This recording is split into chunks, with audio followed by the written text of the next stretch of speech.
let's start with the obvious question.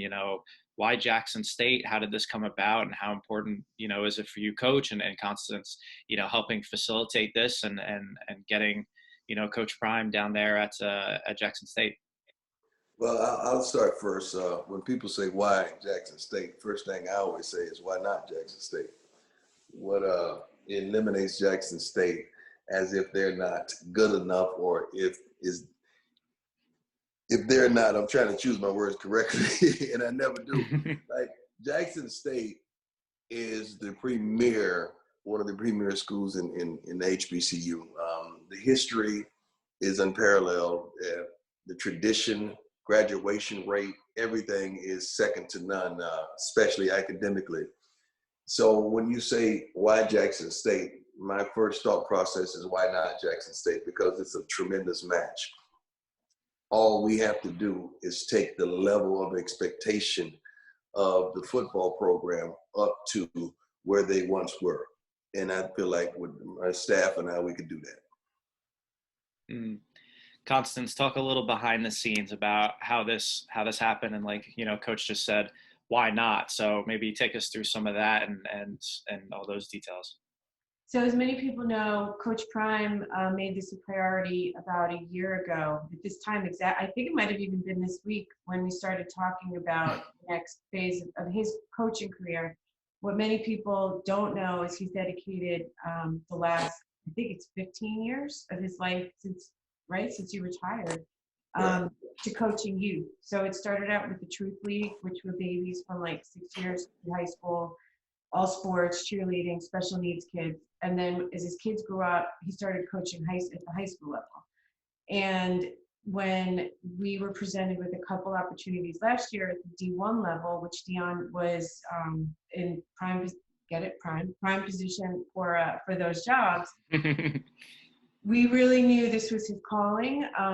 And with everything that happened with DE&I, equality, systemic racism in the country, it wasn't like he said, why not Jackson State? It was, we have to go, not just talk the talk, but walk the walk. And the Jackson State opportunity presented itself, and it was a no-brainer. Yeah. What about some of those other opportunities, like you mentioned? What did they just decide to go with other people, or it wasn't necessarily a fit the way that Jackson State is for you guys? Like, talk about that. Honestly, those other two or few opportunities were tremendous. I felt like it really prepared me. Each one prepared me for the next. I just reached into my drawer and got this packet. This is a packet that was made by SMAC, by Constance and her team, that I don't know how many man hours that they dedicated to making sure this was on point. You got to understand, this is a team who had never walked down this lane before, but yet and still, when I sat in front of the person that came to interview me, it was a flawless interview because we had program goals, player recruiting, program philosophy, table of contents, on and off the field staff, social media, potential revenue sources, standards, systemic philosophy, what success looks like. It went on and on and on. And they made sure that I was more than prepared. And when we walked out of those interviews, we said, you know what? We killed that. We killed that. And we know that we're the man for the job. We're the team for this opportunity. And when the opportunity didn't come, we trust God. One thing about Constance and I, we're people of faith. And we trust that God is going to put us in the right situation. So when this next opportunity came along, we knew it was right, especially with the climate of our country today. It's so true. Just to add to that, when the process was happening, Deion's best friend, spiritual advisor, who has become the SMAC spiritual advisor, is a man named Pastor Omar. And he got all of us on the phone because we were, I think, a little shocked that the jobs went to somebody else. And he said, this wasn't God's plan. And he really just made it so black and white for us that it lifted us all right up. And we said, okay, like, what's the right next move? And when this again presented itself, it wasn't even a question, a debate. It was, okay, not if, but when Can he start? What do we need to do? We put a team together. I mean, there's 2 of us here. There's 20 people behind the scenes working. Amen. Between our team, a gentleman named Jordan Bejan, who does have experience working with the head coaching level, and another gentleman named Ray Forsett, who's Deion's right-hand person. And when I tell you all walks of life, like we've got people in suits and we've got people in sweatpants, and it's everyone just has a role and they play it. And you know, at SMAC, we always say you win as a team and you lose as a team. So it doesn't matter what your record is. It doesn't matter how great you played in that game, because if you still lose, it doesn't matter. And that's what's been going on. We haven't had one hiccup with this team. And it starts at the head level, meaning Coach Prime, because it's a top-down situation. And he works harder than everybody combined. And all it does is like lift all of us up to say, if he can do it, like we can do it. Yeah, definitely. And it's funny how things work out, right? Like you think you have this amazing opportunity, but maybe the timing isn't right or the situation isn't right, but it leads to that, you know, amazing opportunity, which is obviously now at Jackson State. Like, it's just funny how it works out like that. Yeah. Did you see the pep rally press conference entrance? Of course I did. I think everybody saw that. We had no idea Typical. what was coming. I could tell you that. Yeah, we can't take credit for that.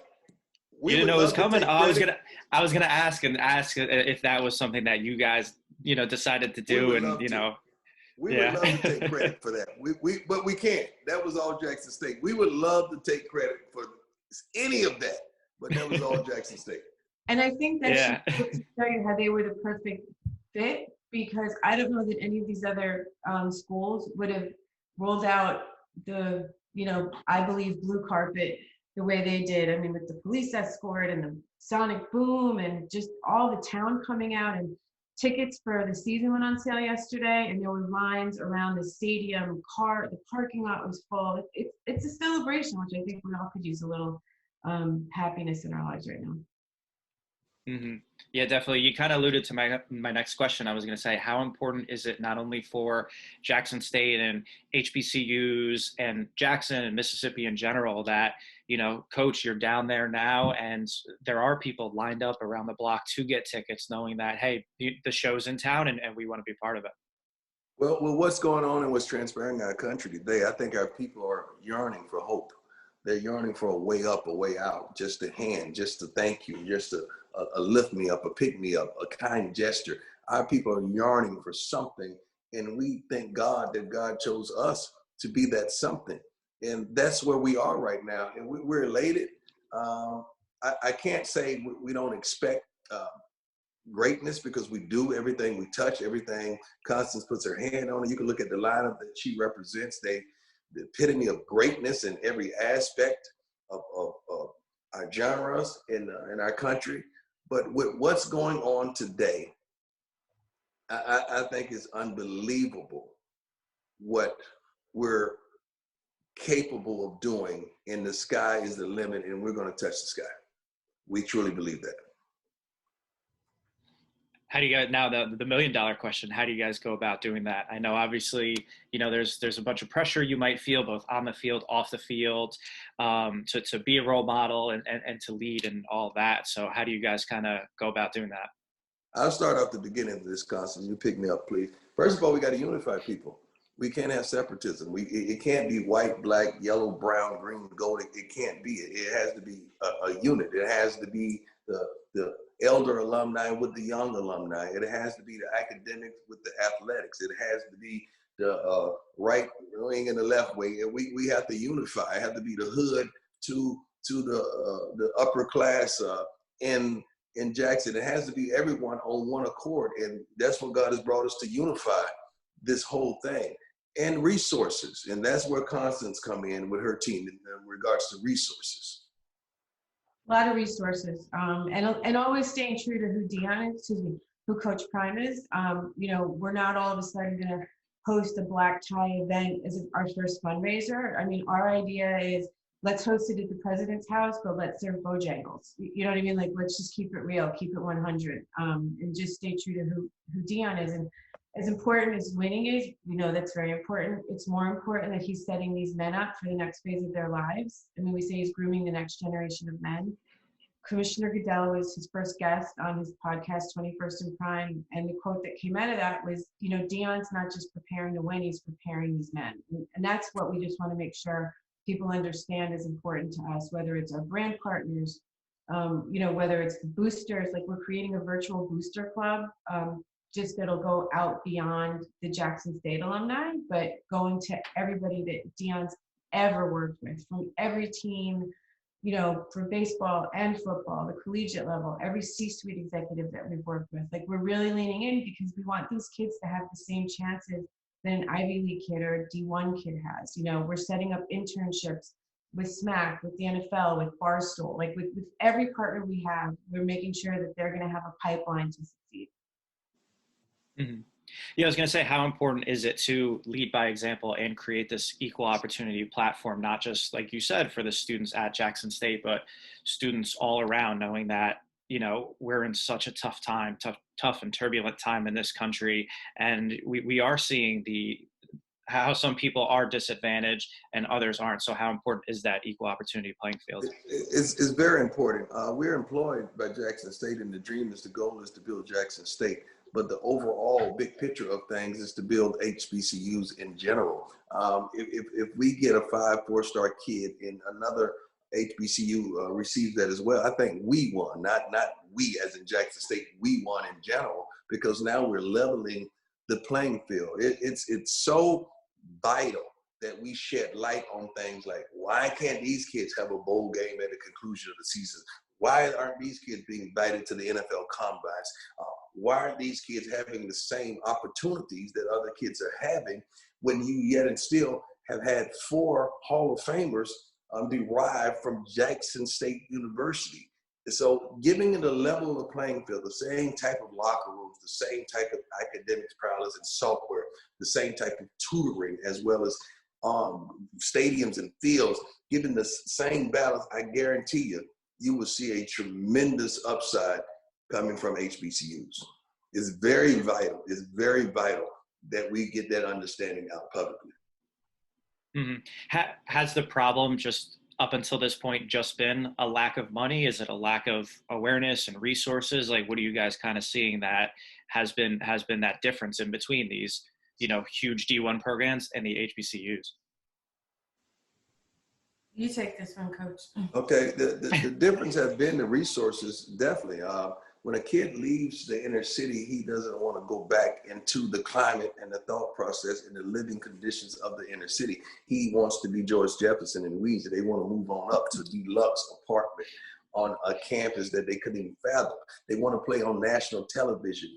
Also, some of their parents can't make it to the game, or their friends, the family members, they want to be seen on national television. They want to know at the end of the day that they have an opportunity to go to the next level. I'm not going to take the job in Subway if I know I can't be the manager at some point, because I'm going to want to go up to the next level. So in saying that, these kids want to know, is there opportunity at the NFL at the next level? Can I see that?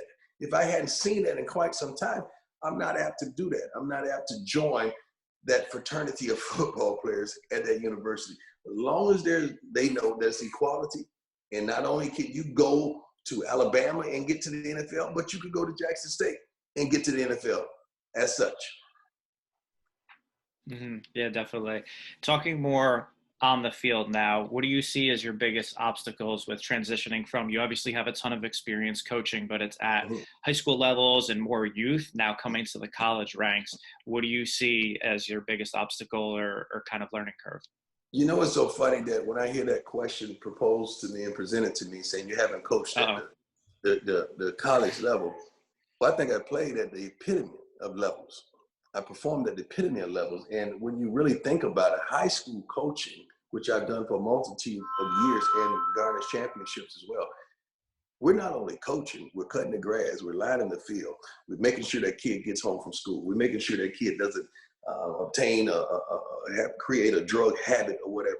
We're making sure everything is intact with that kid with virtually no assistance at all. So I think the hardest coaching level is really youth as well as high school.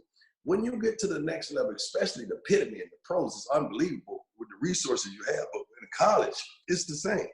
I'm not going to say I'm not going to minimize it or say it's easy, but I think the levels that I've gone to and through has been phenomenal, and it has prepared me. There's a quote in the Bible that's I love. It says that rod and that staff, they comfort me.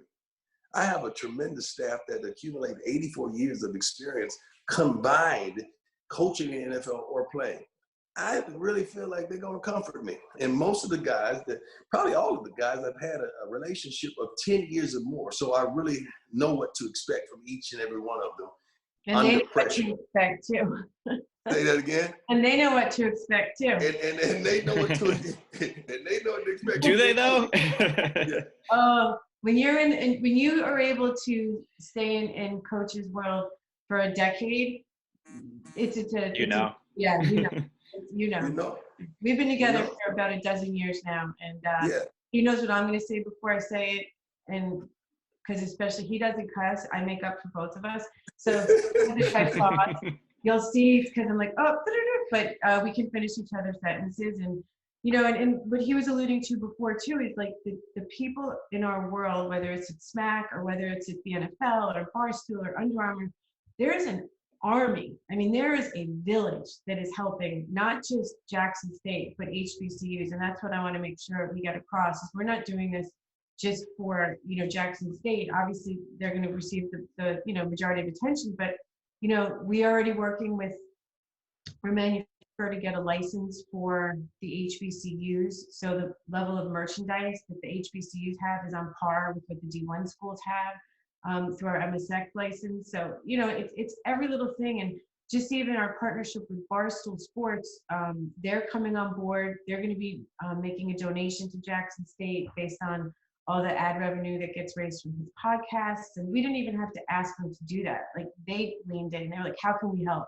And that's what's been great is, Coach Prime came up and said, I believe. And that's what really is happening. Everyone believes. And look, I get it's new, and we're also not foolish. We know the haters are sitting there, just sipping their tea, ready to come. But what's there to come at? Like, you've got somebody who could have gone and made 10 times more the money he's making now at a D1 school going this way. So it's a commitment, it's a passion, and it's what's right for all of us. I mean, we're going to have somebody from our company every week, in not just Jackson, but going to the games with him just to make sure, because if you think about the level of attention that's being put on these schools now, they haven't seen it. So we've got to make sure that they're prepared to handle it. So all hands on deck.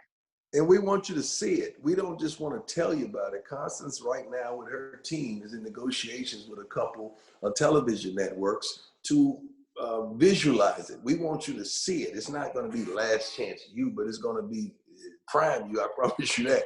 So we cannot wait for you to see the transformation and the transition in the way we think. Because sometimes you would think it's foolish until you actually see it. Say, hey man, shoot, they brought a new shoe and apparel contract in there already. And not only that, not only football, but the whole entire, not student body, but all the athletics in the school is going to be blessed as well, because what you were getting was not up to par. It was not up to standard. When we could pick up a phone and say, NFL, look, and some of our sponsors and boosters, look, this field is not adequate for a college team. Let's do something different.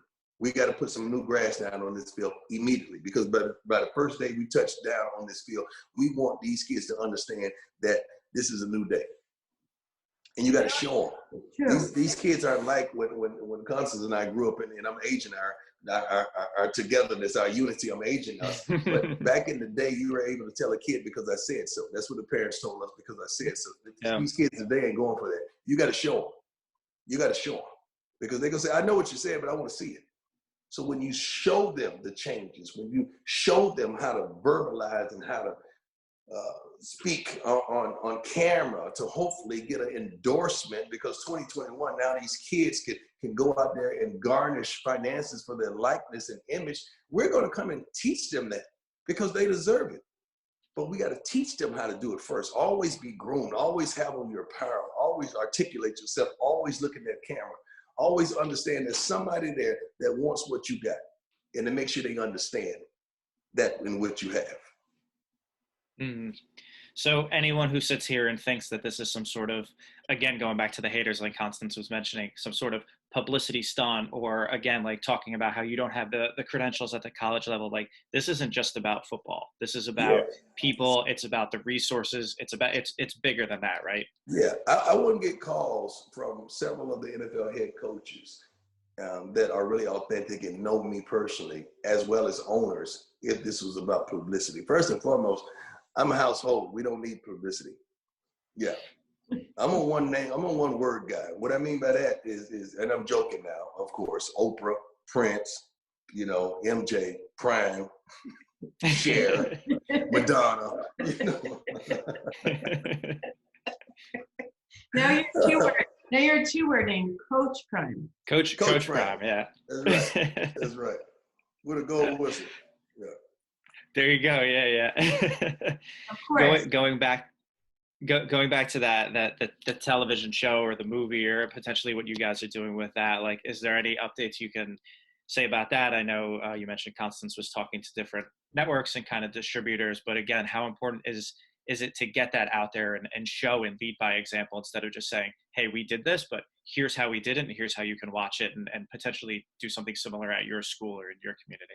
We've got offers from a few distribution partners. We just have 2 more pitches, so we wouldn't be able to say who our partner is going to be, but our producing partner is NFL Films. So that should give you an understanding of the level of commitment, not just from our side, but from the NFL side, because we could have partnered with any physical production company, but we want to show not just the kids, but the world, that this is how important that this journey is, that NFL Films is partnering with the summit.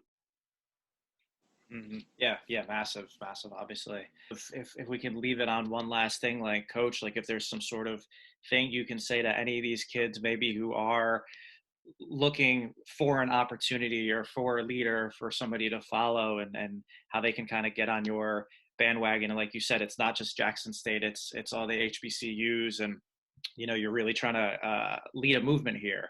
So just like, what kind of message do you have for the kids?